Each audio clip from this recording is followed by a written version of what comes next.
Moscow. KGB headquarters, Yasenevo, spring 1985. The light is artificial, sterile, and flat. It falls across a steel desk in a secure room deep within the labyrinth of the first chief directorate. On the desk, two files lie open. Their contents are a universe of secrets, photographs, cipher cables, financial records. The left file is thick, its pages worn from reverence. Its codename is a mark of supreme honor, Aiden. This was their jewel, their crown, the most important human asset in KGB history. For years, Aiden's intelligence had flowed from the heart of American power. It was precise, devastating, and breathtakingly verifiable. It had unmasked dozens of CIA agents, revealed vital technological secrets, and laid bare Washington's deepest geopolitical strategies. It had, the KGB believed, single-handedly altered the balance of the Cold War. The man handling Aiden, Viktor Cherkashin, was a legend. His career was built on this one source. The file on the right is thinner, newer, a product of doubt, a heresy in the temple of certainty. It contains anomalies, tiny fractures in a perfect narrative, a pattern visible only when one steps back from the blinding light of success. A senior analyst's finger traces a line on a bank statement, then a date on a CIA internal memo, then a travel itinerary. The pieces do not fit. They cannot be made to fit. The room grows very cold. The realization does not arrive with a shout, but with a sinking silence. It is a physical sensation, a void opening in the chest. The brilliant, life-saving intelligence was not a gift. It was an injection, a controlled, deliberate, and poisonous feed. Aiden was not their asset. They were his. The KGB's best source in the United States was a CIA double agent, and for years they had swallowed every word and shaped their world around every lie.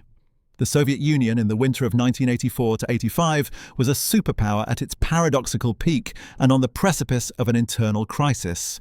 Its nuclear arsenal could erase continents. Its intelligence services spanned the globe, yet its economy groaned under the weight of military expenditure and systemic stagnation. And in the mountains of Afghanistan, a war of attrition was silently bleeding the state of its youth, its morale, and its resources. 5 years had passed since the 40th Army's columns rolled across the Amu Darya River. What was envisioned as a swift, surgical pokasuka, a show of force to stabilize a fraternal communist government, had hardened into a quagmire. The Mujahideen were no longer a disorganized rabble. They were a hydra, funded by a formidable, if unlikely, coalition: the United States, Saudi Arabia, China, and the United Kingdom. The CIA's Operation Cyclone, funneling billions through Pakistan's Inter-Services Intelligence (ISI), had transformed the conflict.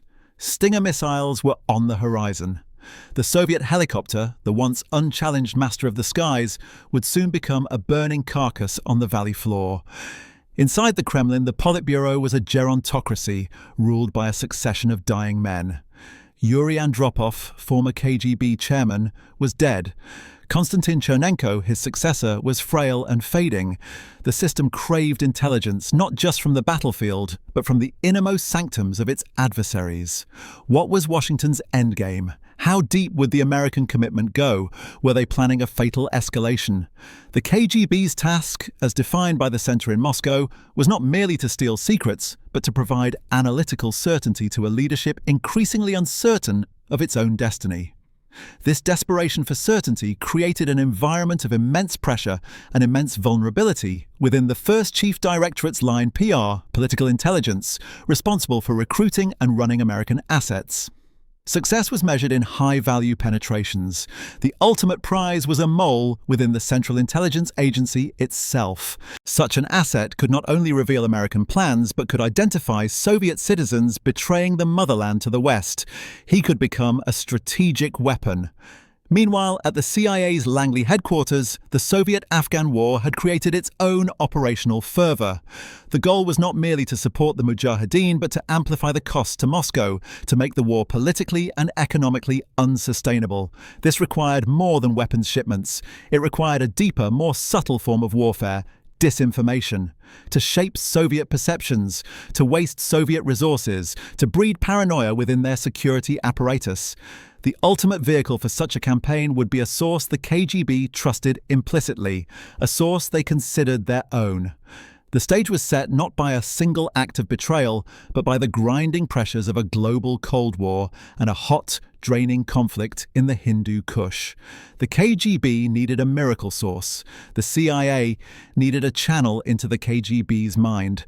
One man would, for a time, fulfill both needs with catastrophic consequences for one side. The man who would become the KGB's jewel first made contact in the most audacious way possible. C. He carried with him a treasure trove, the identities of at least 2 CIA officers targeting the Soviets, and a promise of more.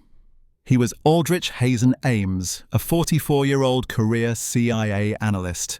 His motives, as he would later state, were a blend of financial need and personal disaffection.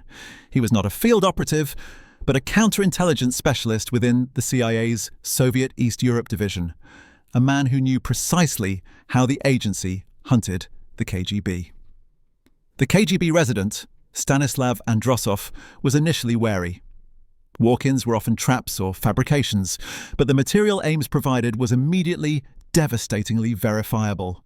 The 2 officers he named were genuine. The intelligence was real. The KGB, operating with brutal efficiency, swiftly confirmed the truth and acted upon it.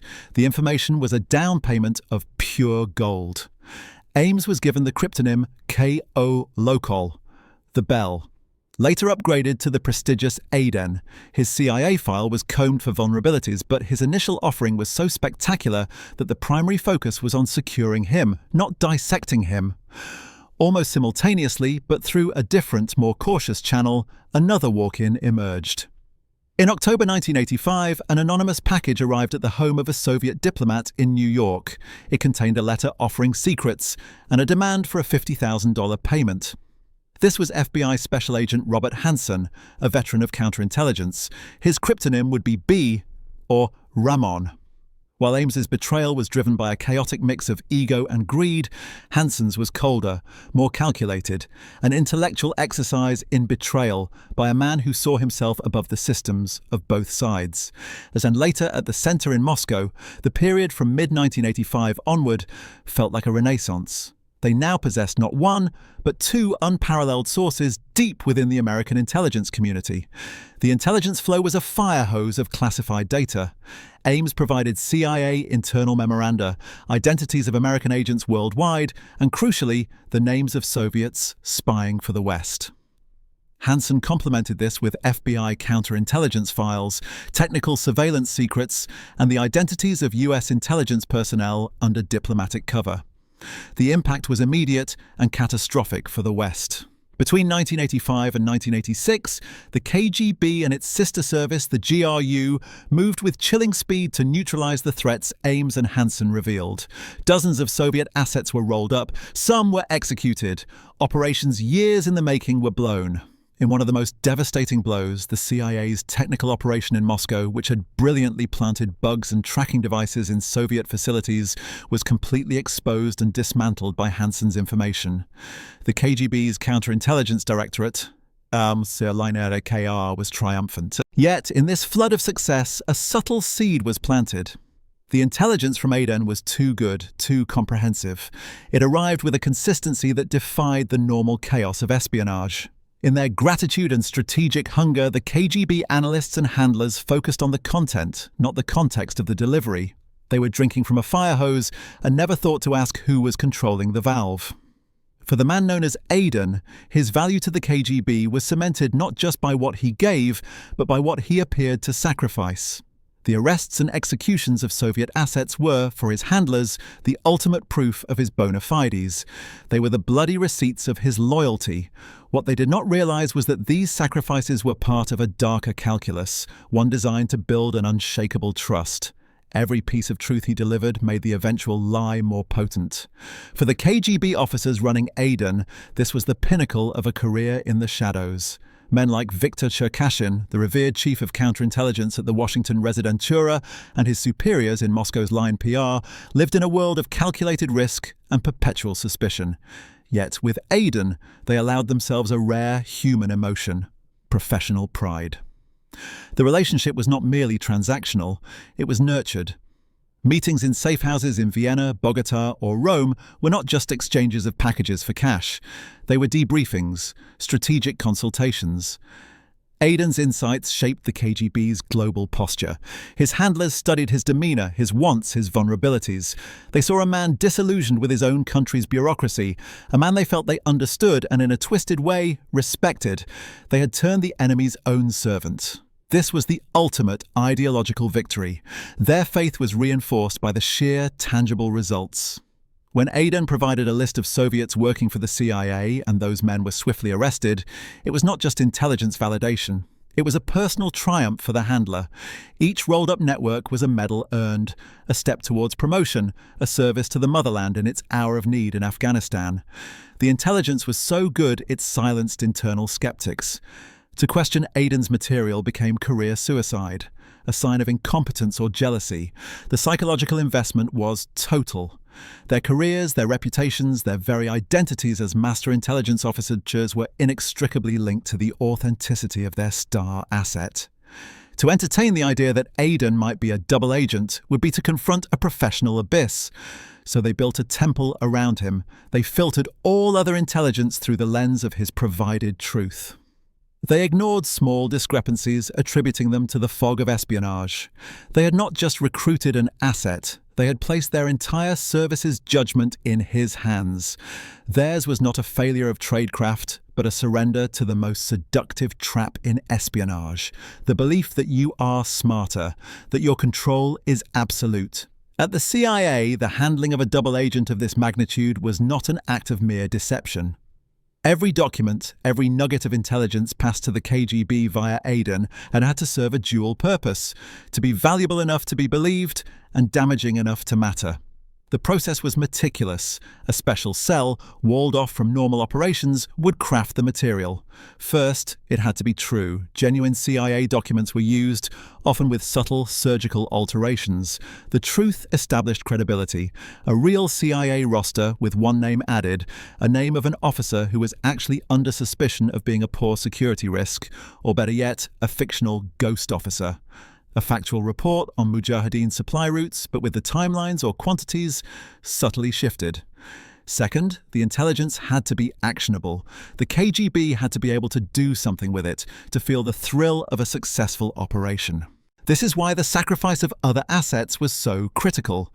The CIA, in a decision of staggering coldness, knowingly sacrificed lower-level Soviet contacts and entire technical operations to build Aiden's credibility. It was a brutal calculus. The loss of several assets was worth the strategic advantage of controlling the KGB's premier source. Each time the KGB acted on Aiden's information and got a win, their trust deepened. They were being rewarded for their betrayal. Third, and most crucially, the feed contained the poison, the strategic deception. As the war in Afghanistan intensified, Aiden's reports began to shape Soviet perceptions.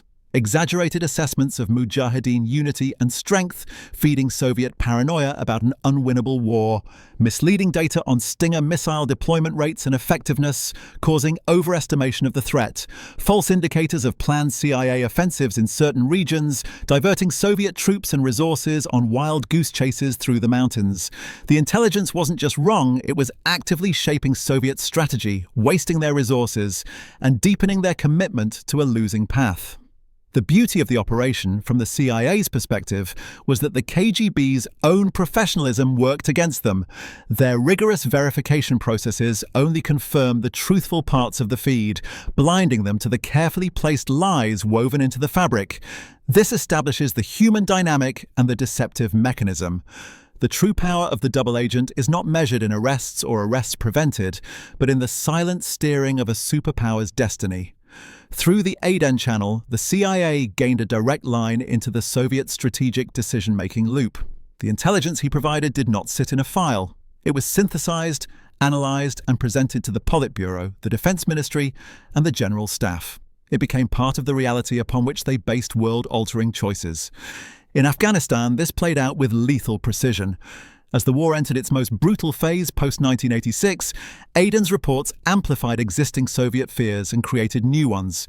He provided insights into Pakistani and CIA planning that suggested massive, coordinated offensives aimed at cutting off entire Soviet divisions. This prompted preemptive Soviet strikes and overly aggressive troop deployments into ambush-prone terrain based on ghosts.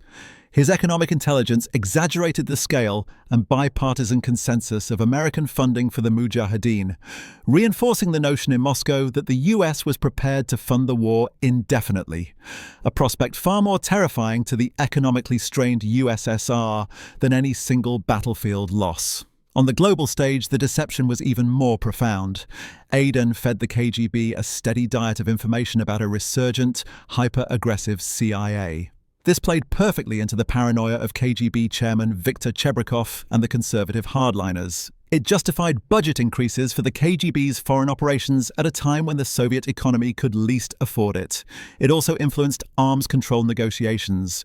By portraying the US as duplicitous and uncompromising in private while speaking of peace in public, the Aden reports hardened Soviet negotiating positions, making breakthroughs like the Intermediate Range Nuclear Forces (INF) treaty more difficult to achieve for a time, and deepening mistrust.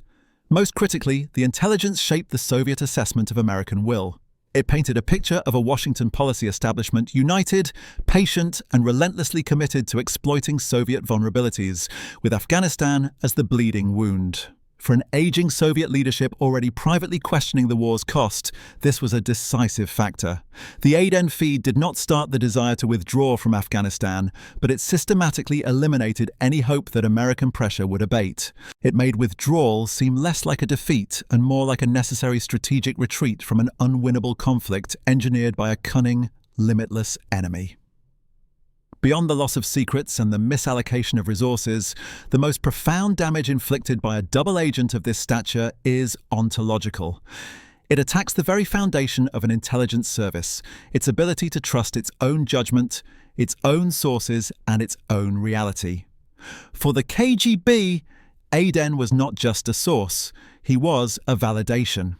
He confirmed their worldview that the CIA was a monolithic, omnipotent enemy and that they, the KGB, were brilliant enough to have planted a dagger at its heart. His intelligence became the gold standard against which all other intelligence was measured. When other sources, perhaps Human K or Signals Intelligence, conflicted with Aden's reporting, Aden was presumed correct. The contradictory intelligence was discounted, its sources suspect. This created a dangerous epistemic closure. The KGB was not just receiving lies, it was actively silencing the truths that could have exposed them. This corruption of the analytical process had a paralyzing effect. It bred a climate of suspicion inward. If their golden source could be suspect, then who was safe? Which operations were real? The eventual revelation would trigger a witch hunt of catastrophic proportions. But even before the revelation, the doubt began to seep in. Junior officers might hesitate to bring forward contradictory information, fearing the wrath of the Aden-focused hierarchy. Operations were greenlit based on poisoned intelligence, leading to failures that had no rational explanation, failures that in turn bred more paranoia. The moral and ideological betrayal was absolute. Espionage is a profession that operates on a currency of betrayed loyalties, but those betrayals are to the other side. The handler-asset relationship is sacred within its own perverse code. The KGB officers believed they had built a bond of mutual interest and even respect with Aden. They had protected him, paid him millions, and staked their careers on him. To learn it was all a performance, that their care was seen as a weakness to be exploited, that their trust was the very weapon used against them. This was a humiliation that struck at the soul of the service. It transformed their greatest triumph into evidence of their ultimate gullibility. It proved that in the Hall of Mirrors they had been admiring a reflection of their own desires, while their enemy stood behind them, directing the light. The unraveling did not begin with a thunderclap, but with a faint, discordant note in a symphony of deception. It was the late 1980s. The Soviet war in Afghanistan was grinding toward its bitter end. The first withdrawals had begun in 1988 under the Geneva Accords. Inside the KGB's first chief directorate, however, the flow from Aden continued. Yet for a handful of analysts in the Counterintelligence Directorate, Line KR, and the Internal Security section, a pattern was emerging from the chaos of success, a pattern that should not have existed. The anomalies were small, forensic. They concerned not the content of the intelligence, but its provenance and effects. First, there was the curious case of the uncompromised. Despite Aden's unparalleled access to the CIA's innermost secrets, certain high-value American operations continued unabated. Some CIA officers, who logically should have been exposed given Aden's stated position, remained in place, apparently untouched. It was as if a spotlight was being carefully directed away from certain corners of the American apparatus. Second, and more troubling, were the operational dead ends. Operations launched solely on Aden's intelligence, particularly those related to tracking CIA activities in Europe and the Middle East, began to yield nothing. They were spectacularly unproductive. The meeting places were empty. The dead drops were clean.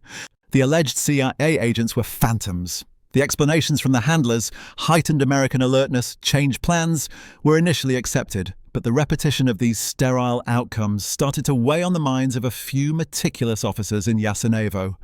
In their world, even failed operations yielded some collateral intelligence.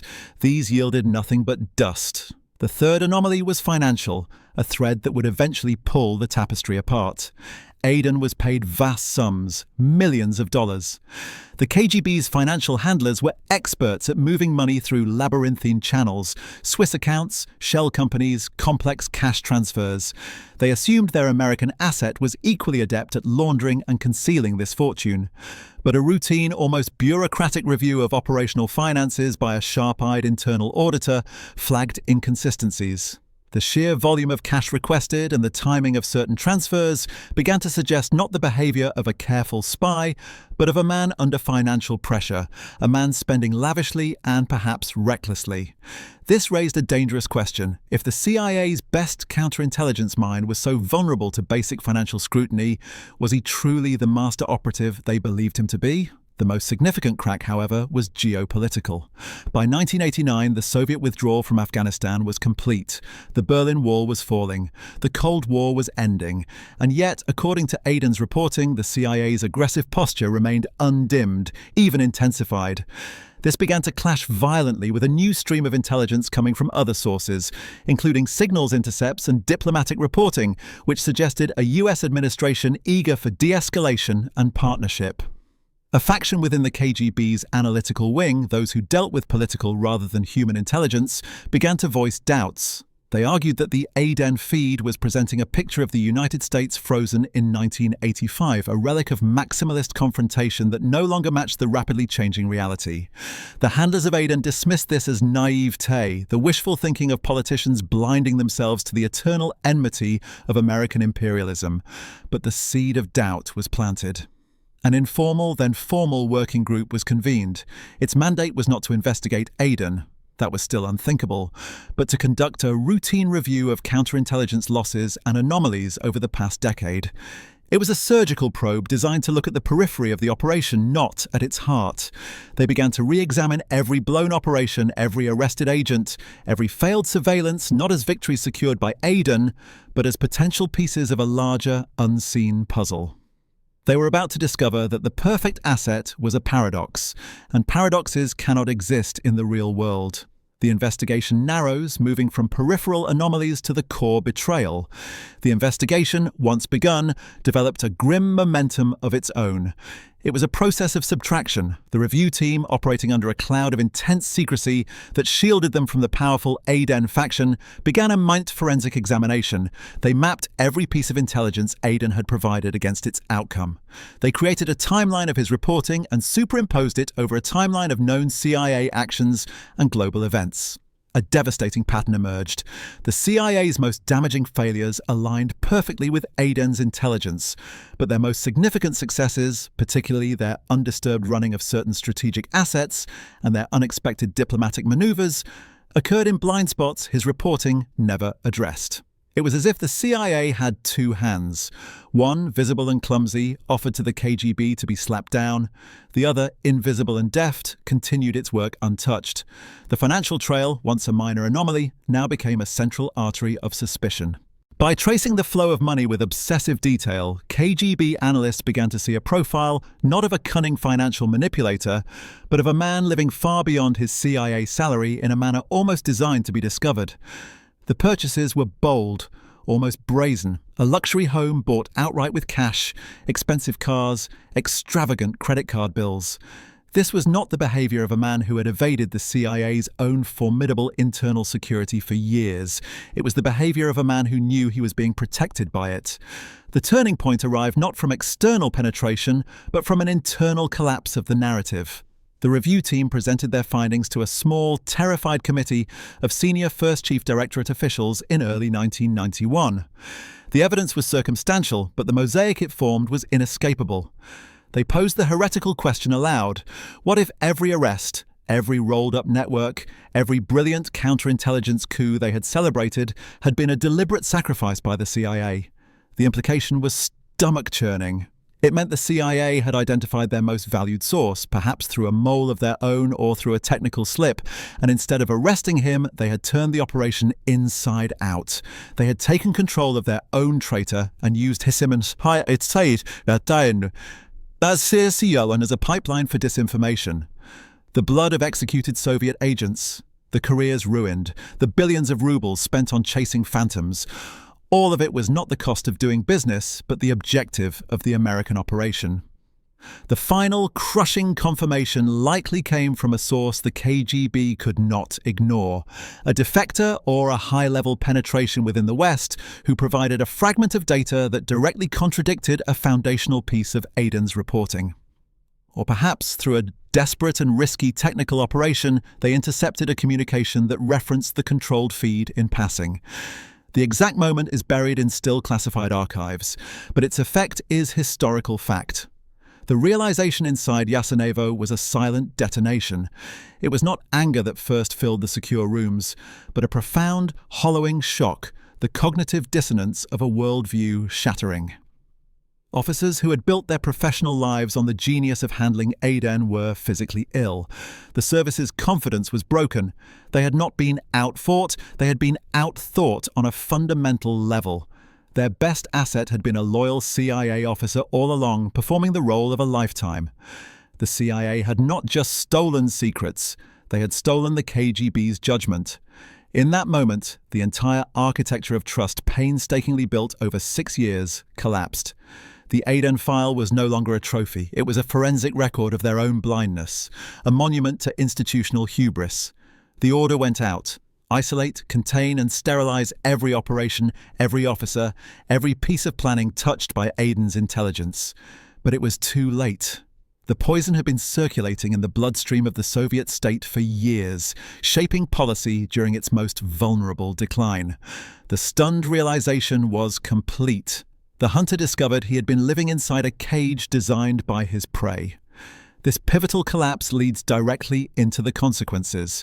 The immediate aftermath within the KGB was not a period of accountability, but of frantic, panicked triage and a silent purge. The revelation that Aiden was a double agent triggered one of the most severe internal security crises in the history of Soviet intelligence. The primary goal was no longer exploiting a source, but containing the catastrophic damage he had inflicted and preventing the total collapse of foreign intelligence operations. Line PR, the proud political intelligence directorate, was eviscerated. Officers who had vouched for Aiden, who had built careers on his intelligence, were quietly sidelined. Some were forced into early retirement.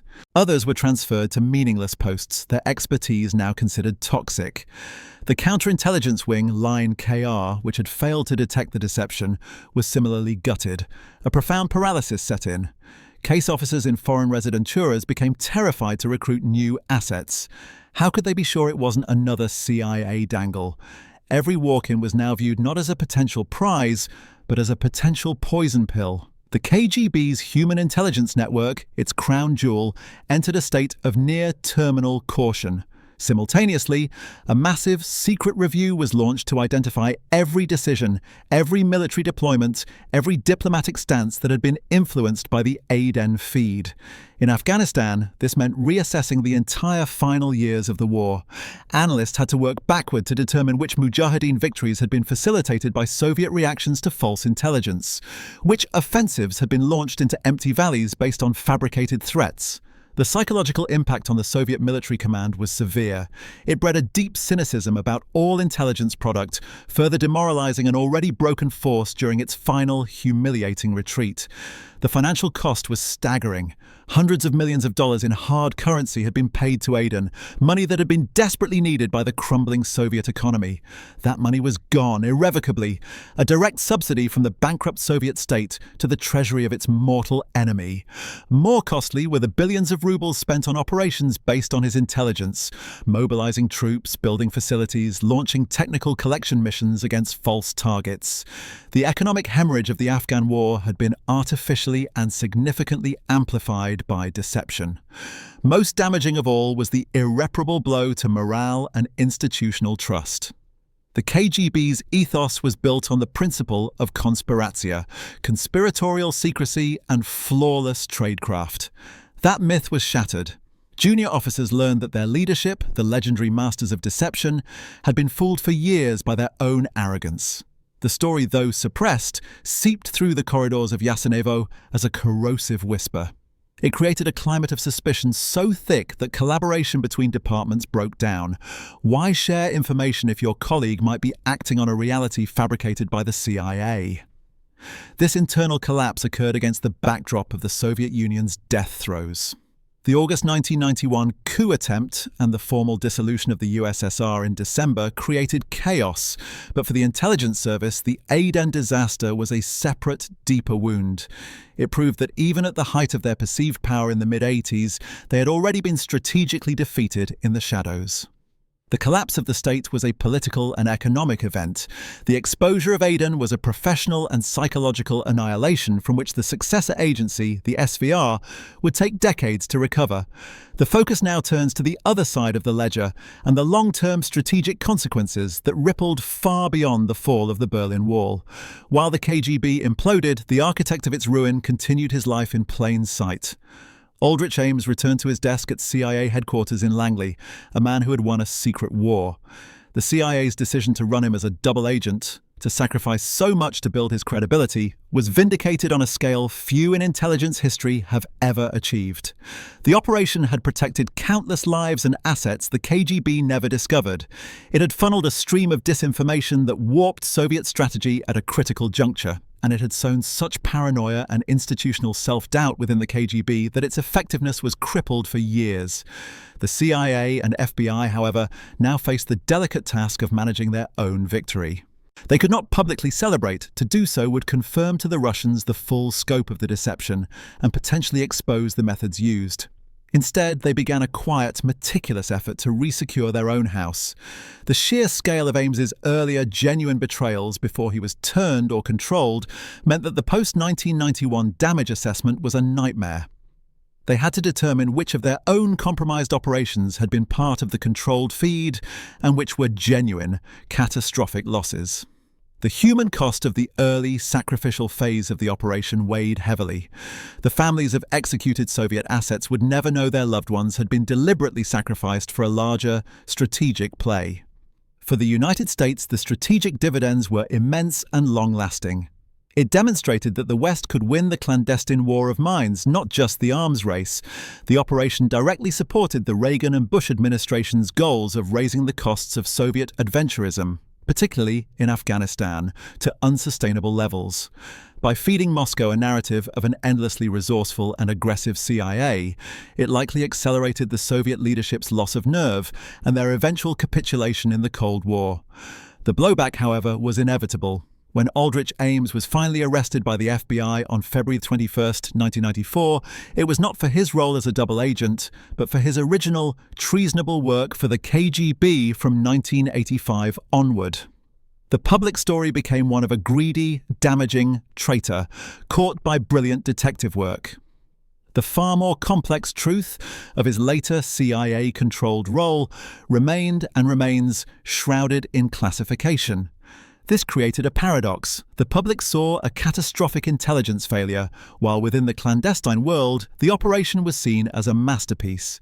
This duality served a purpose. It protected methodology and allowed the US government to prosecute a man who, in the end, was indeed a murderer and a traitor, regardless of his later utility.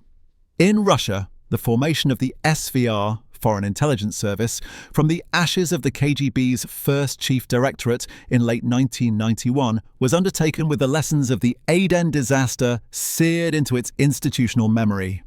The new service placed a fanatical emphasis on counterintelligence and internal security. It became more cautious, more paranoid, and significantly more aggressive in hunting traitors within its own ranks.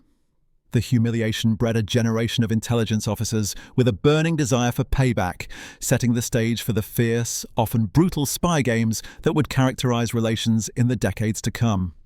The trust was gone, replaced by a cold, permanent assumption of mutual deception. The final ironic consequence was the validation of the very paranoia the KGB was often accused of.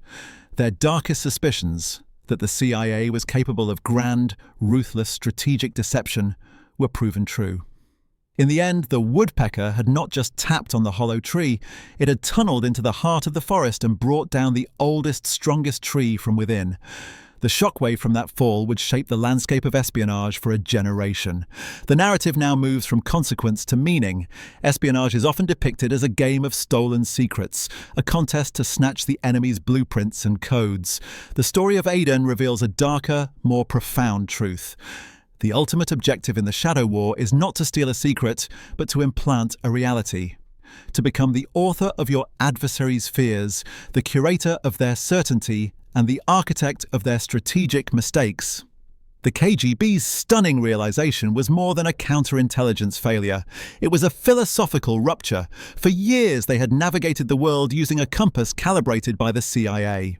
They had made life and death decisions, spent national treasures, and shaped geopolitical strategy based on a truth that was, in fact, a meticulously crafted fiction. The betrayal was not merely of state secrets, but of cognitive sovereignty. In the twilight struggle of the Cold War, where perception was as vital as missiles, the CIA had won control of a critical piece of the Soviet mind. This operation stands as a somber testament to the paradoxical nature of trust in a profession built on betrayal. The KGB handlers placed their trust in Aden because he fed them verifiable truths, not knowing those truths were merely the binding for a volume of lies. The CIA, in turn, had to trust that their monstrous gamble, sacrificing human lives and valuable assets to the altar of credibility, would yield a greater strategic payoff. Both services operated on faith. One faith was manipulated, the other was ruthlessly fulfilled. The echoes of this deception did not fade with the Soviet flag. They resonate in the foundations of modern intelligence, where every piece of human source intelligence is now viewed through a lens of profound skepticism, where the possibility of a controlled feed is the first, not the last hypothesis. It taught that the most dangerous asset is not the one who gives you nothing, but the one who gives you everything you want to hear. In the end, the story transcends the fate of one man or one service. It is a timeless lesson in the anatomy of power.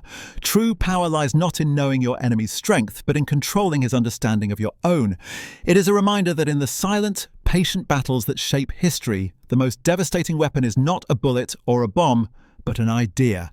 An idea you convince your enemy he discovered for himself. The bridge of trust, once blown, can never be fully rebuilt. The shadows remain, forever longer, forever more suspect. And in those shadows, the ghost of Aden lingers, a permanent warning that in the Hall of Mirrors, the most perfect reflection is often the one placed there to trap you.